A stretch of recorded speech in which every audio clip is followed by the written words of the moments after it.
How many times you wore that blazer you bought 5 years ago for your brother's wedding? Do you remember where did you store those commando hooks when you really want to put it to work? In the garage? Or storeroom? Or attic? That's when we start scratching our head and finally end up buying a dozen more to get the work done.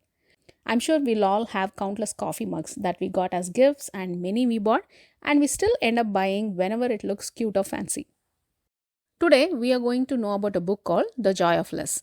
I know we are brought up in a society which believes in more brings in more joy.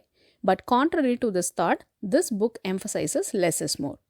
The Joy of Less is written by Francine Jay, who is known as Miss Minimalist. She lives by what she preaches and has written another book named Lightly and lot of articles on minimalism on her website.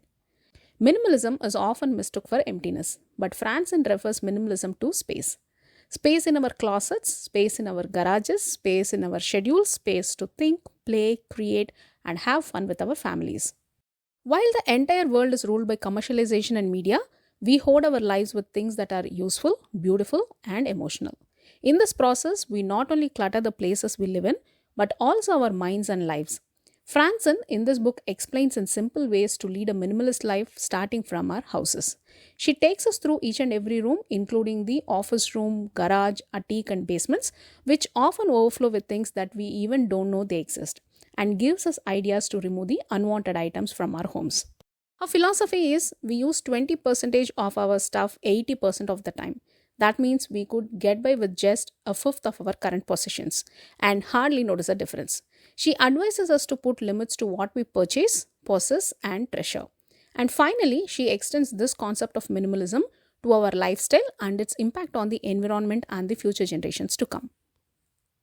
If you want to call it a self help book, you may surely call it. But unlike other self help books, the author doesn't quote any examples from her life or others. She explains how to declutter, organize, and simplify your life in a very simple and funny way. If you're someone who wants to know about minimalist way of living or really inclined to cut down the clutter around and within you, then you must definitely read this book.